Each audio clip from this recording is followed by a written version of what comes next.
Otro tipo de fenómenos que podemos diagnosticar también dentro de lo que son las fuerzas hidráulicas y aerodinámicas son, por ejemplo, la turbulencia. La turbulencia aparece como una perturbación de ruido en unas frecuencias subarmónicas, o sea, por debajo de la velocidad de giro, eh, y generalmente tiene que ver con variaciones de presión por ahí digamos, en sopladores, en ventiladores de caldera, ventiladores de tipo axial, no tanto radial. ¿Mm? Se dan este tipo de fenómenos de turbulencia, que tienen que ver más que nada con las variaciones de presión y con el perfil de los álabes con el que está construido el ventilador, ¿no? En el caso de las bombas podemos encontrar el fenómeno de cavitación. La cavitación se ve algo parecido a lo que veíamos recién, pero a altas frecuencias.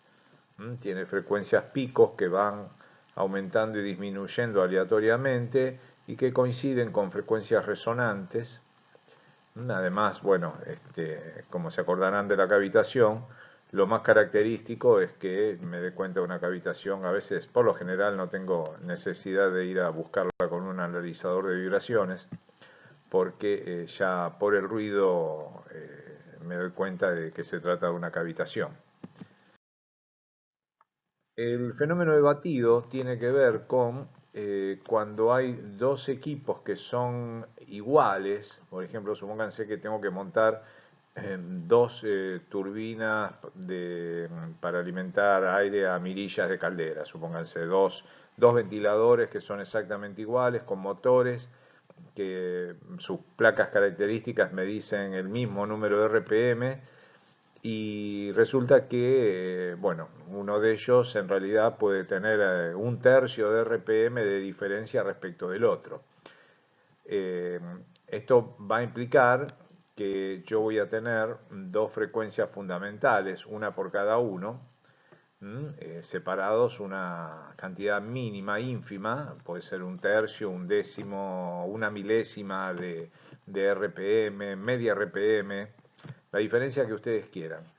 Lo cierto es que a lo largo del tiempo, a medida que el tiempo transcurre, lo que es media RPM en la segunda vuelta ya se transforma en una RPM, en la tercera vuelta 1,5 RPM, y ya se imaginan que si en algún momento arrancaron en sincronía los dos ventiladores, en determinado momento empiezan a salir de sincronía. Para un tiempo más adelante volver a acercarse a la sincronía y entrar nuevamente en sincronía. Cada vez que estos dos equipos y están montados sobre la misma base, tienen este tipo de comportamiento, esto se llama batido. O sea, el entrar y salir de sincronía, digamos, en un tiempo por ahí, media RPM implica que entran y salen de frecuencia o de sincronía, no sé, una vez por minuto, una cosa así.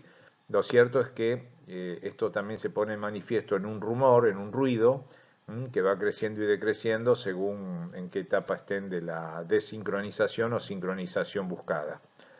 El problema de esto ocurre porque están vinculados ambos equipos a través de la base que los soporta. Si esto ocurre, lo que hay que hacer es desvincular una base de la otra, o sea, cortar e independizar los dos equipos, cada uno con su base particular.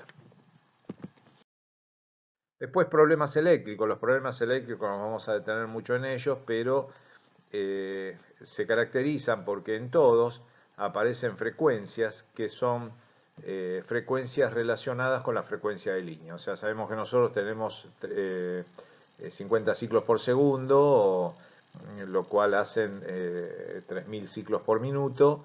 Entonces siempre voy a encontrar o una vez o dos veces la frecuencia de línea.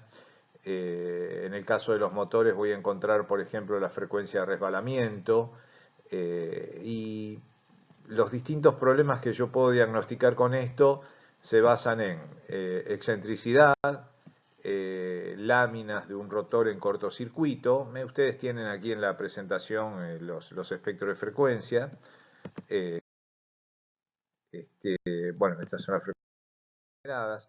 Por ejemplo, en motores sincrónicos, yo puedo tener problemas de bobinas estatóricas flojas, con lo cual tengo algo muy parecido a lo que era la frecuencia de paso de Álave, pero que en este caso se llama frecuencia de paso de bobina o de vanado, con lo cual, digamos, cuando yo tengo presencias de frecuencias eléctricas, tengo que ver no solamente qué frecuencia es, a qué número de RPM representa, sino también la aparición de estos picos más chicos que aparecen aquí, que se llaman bandas laterales, y a cuánto están esas bandas laterales separadas entre sí. Si están, como en este caso, a la velocidad de giro, si están a una vez la frecuencia de línea, si están a media vez la frecuencia de línea, si están a la frecuencia de resbalamiento, que generalmente es muy baja, ¿no? Estos son los motores asincrónicos. Y bueno, y ese tipo de indicaciones y de análisis me lleva a través de cálculos y demás a poder diagnosticar cuál es la falla que tiene el motor. Problemas de fase, o sea, conectores flojos, estos son problemas de conexión. Fíjense que aparecen bandas laterales, como dice acá, que son 1/3 de la frecuencia de línea. En nuestro caso sería 1/3 de la frecuencia de línea, serían 1000 ciclos por minuto. Son estas bandas laterales que aparecen aquí alrededor de esta frecuencia eléctrica, que es una frecuencia de línea seguramente. Rotores excéntricos, entre hierro variable, ¿no? O sea, cuando yo tengo el rotor montado muy excéntrico y tengo una holgura o un entrehierro mayor arriba que abajo, o a derecha o izquierda.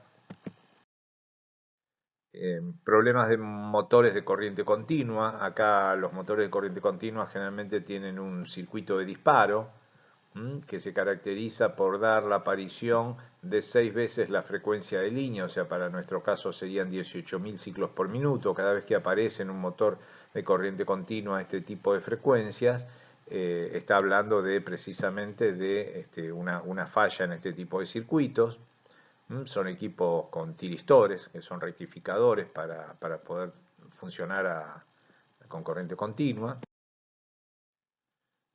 Bueno, problemas eléctricos de todo tipo, unos muy típicos, por ejemplo, es en los motores asincrónicos con jaula de ardilla, la fisura o inclusive la rotura de barras de la jaula, con lo cual si hay un desprendimiento por fuerza centrífuga, esa barra se desplaza y produce un desbalanceo importante.